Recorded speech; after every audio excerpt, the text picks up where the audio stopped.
نحمده ونصلي على رسوله الكريم أما بعد তৌহিদের জনগণের হৃদয় প্রতিষ্ঠান দারুস সালাম নুরানি একাডেমিয়া মাদ্রাসা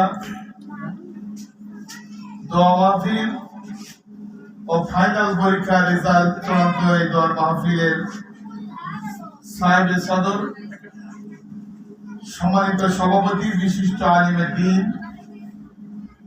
আমাদের সবার আপনজন অত্যন্ত কাছের মানুষ জনাব হযরত মাওলানা নোমান আহমেদ সাহেব দামাত বরকাতুল আলিয়া উনি শিডিউল টাইম আমাদের মাঝে পৌঁছে যাবেন। আল্লাহ তাআলা তার নেক দারাজ করুক। আমরা সকলে বলছি আমিন। আজকের মাহফিলের বিচক্ষণ পরিচালক, দুনিয়ার সংক্ষিপ্ত সফর, দুনিয়াটা হলো পরীক্ষার হল। এই 3 ঘন্টা যদি আপনি ভালো লিখতে পারেন আপনার রেজাল্ট ভালো হবে। দুনিয়ায় অনেক ভালো কর্ম আছে, তার মধ্যে সদকায়ে জারিয়া। আমি লেখাপড়া শেষ করার পরে আজ 25 বছর মসজিদের ইমাম প্রধান শিক্ষকের দায়িত্বের পালনের পাশাপাশি হাফেজ মাওলানা মুফতি আমানুল্লাহ আমান সাহেব আমার জীবনের প্রথম ছাত্র। এরকম 200 ছেলে আমার হাতে, আমার মাধ্যমে আল্লাহ তাআলা তাদেরকে আলেম বানাইছেন, হাফেজ বানাইছেন, মুফতি বানাইছেন। আমার জীবনের কোনো অহংকার না থাকলো এটা আমি গর্ব করি। হয়তো এদের মাধ্যমে আমার কোনো ইবাদত কবুল না হলো, এই কোরআনের হাফেজ, আলেম, মুফতি সাহেব, মুহাদ্দিস সাহেবদের দিকে হয়তো তাকায় আল্লাহ তাআলা আমাদের মাফ করে দিলেও দিতে পারে। আমার ছেলের ছাত্র ছোটবেলা থেকে অত্যন্ত মেধাবী এবং ভালো, ভদ্র, সরল, সহজ, প্রভাবশালী বংশের সন্তান জনাব হাফেজ মাওলানা আমানুল্লাহ আমান সাহেব, মাদ্রাসার শিক্ষক মন্ডলী, অভিভাবক, অভিভাবিকা, আমার অতি আদরের স্নেহের ছাত্র ছাত্রী বৃন্দ, আসসালামু আলাইকুম ওয়া রাহমাতুল্লাহি তাআলা ওয়া বারাকাতুহু। ওয়া আলাইকুম আসসালাম। শুকরিয়া আদায় করছি মহান মনিবের দরবারে যে আজকের এই প্রভাতে দ্বীনি প্রতিষ্ঠান, যেই প্রতিষ্ঠানে পড়ানো হয় কোরআন এবং হাদিস।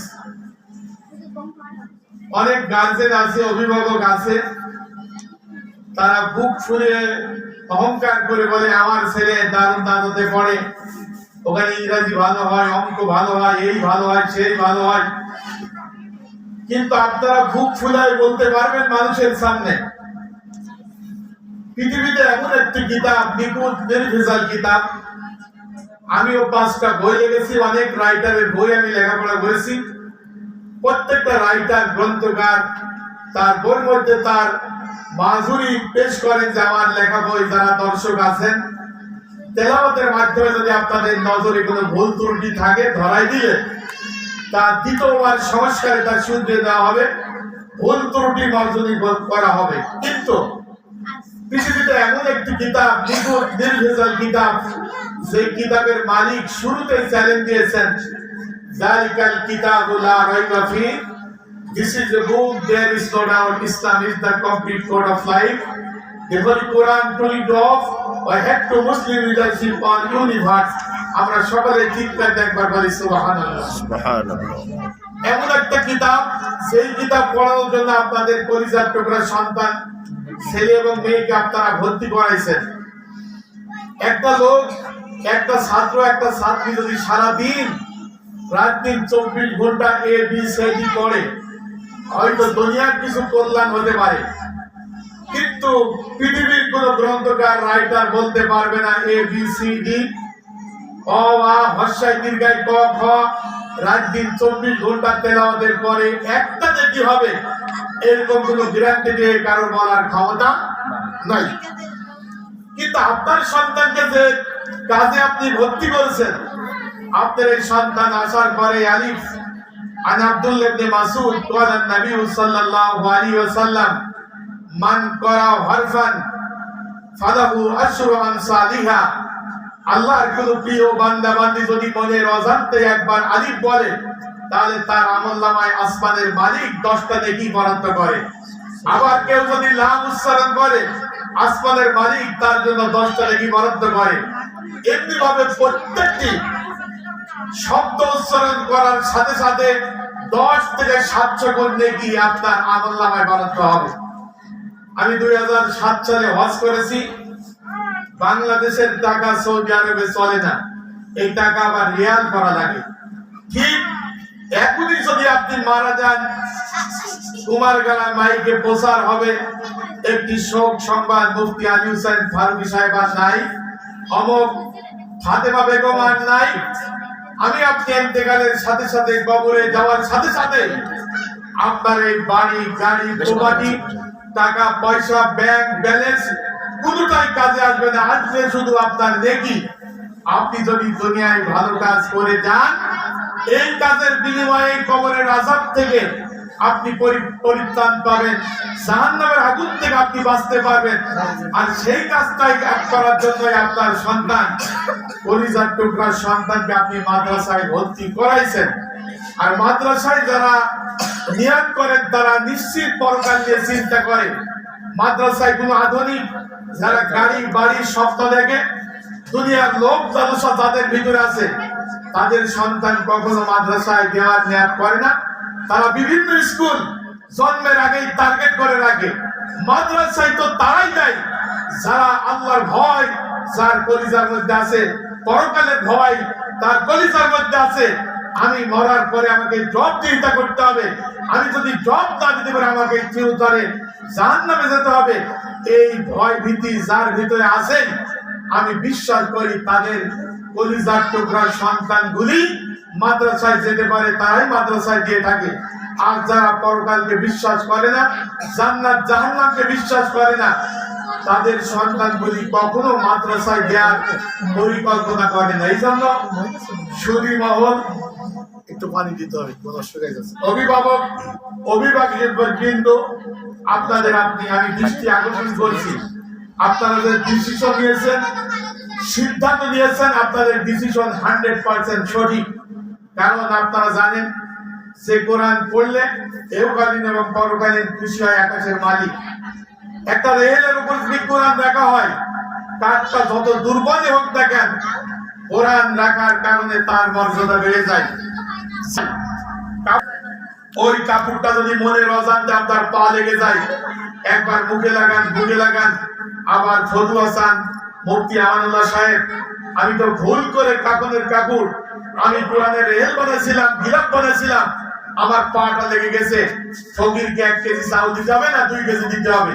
এই কাপড়ের মর্যাদা একটি মাত্র কারণ, কোরআনের সংস্পর্শে যাওয়ার কারণে কাপড়ের মর্যাদা বেড়ে যায়, কাজের মর্যাদা বেড়ে যায়। ঠিক তদ্রুপ যদি আমরা কোরআন অর্জন করি, কোরআন অনুযায়ী ব্যক্তি, পরিবার, সমাজ, রাষ্ট্র গড়ার চেষ্টা করি, আল্লাহর কসম করে বলছি, জমিনের উপরে আকাশের নিচে যত মানুষ বাস করে, আপনি হলেন সব থেকে দামি মানুষ, সব থেকে সম্মানিত মানুষ। এবং আপনি ইন্তেকালের সাথে সাথে আপনার জন্য রয়েছে অনন্ত জান্নাত। আমরা ছোটবেলায় যখন মাদ্রাসায় গিয়েছিলাম, আমার পরিবারে 8-9 জন হাফেজ, আমার ছোট ভাই হাফেজ, আমার বোনের ছেলে হাফেজ, বড় ভাই ছেলে হাফেজ। আমরা লেখাপড়া যখন মাদ্রাসায় গেলাম, আমাদের এলাকার লোকজন বলতেছিল যে আত্মবিশ্বাস, আপনি ভুল করেছেন, আপনার ছেলেরা সব মাদ্রাসায় পড়ছে, মাদ্রাসায় পড়লে তো ভাত হয় না। এরকম একটা বক্তব্য আমাদের সমাজে আছে, আছে কিনা ভাই? আছে। কিন্তু আল্লাহর ফজরে আলেম হওয়ার পরে এখন দেখছি ভাত খাওয়ার তো টাইম না, এখন গোশ খাই তো সুর পাই না। আজকে আমার 3টা দাওয়াত। আমি তাফসীর মাহফিল করি Bangladesh A to Z, Teknaf থেকে তেতুলিয়া, রূপসা থেকে বাতরিয়া, সুন্দরবন থেকে বান্দরবন। যেখানে যাই মেহমানদার আমি তো খেতে চাই না, তারপরে জোর করে খাওয়াই। আমার তারও কয়েকটা ভাই আছে MA পাস, ডিগ্রি পাস, তাদের তো কেউ সালাম দেয় না, সম্মান দেয় না। সৌদির থেকে জুব্বা পাঠায় না, আতর পাঠায় না। আমার জন্য কেন পাঠায়? আমি যদি কোরআন অর্জন না করতাম, কোরআন যদি আমার ভিতরে না থাকতো, কবুরহাটের 9টা পাড়া আমার পিছে নামাজ পড়তো না, কবুরহাট মডেল মাদ্রাসার প্রিন্সিপালের চেয়ারে আমাকে বসাতো না। আমার ন্যূনতম যতটুকু ইজ্জত সম্মান আল্লাহ পাক দিয়েছেন একমাত্র কারণ কোরআনের কারণে। এই জন্য মা বোনেরা, ভাই ও বাবাজিরা, আপনারা যে ডিসিশন নিয়েছেন যে আপনার সন্তানকে মাদ্রাসায় দিয়েছেন, আপনাদের এই ডিসিশনকে আমি স্বাগতম জানাই। আপনাদের এই ডিসিশনের কারণে আল্লাহ তাআলা ভালো নিয়ত করার কারণে এহকালী এবং পরকালী যেন আপনাদের ইজ্জত বাড়ায় দেয়, সম্মান বাড়ায় দেয়। আপনাদের এই কলিজার টুকরা সন্তানকে যেন আলেমা হিসাবে আল্লাহ পাক কবুল করে নেয়। আমরা সকলে বলছি আমিন।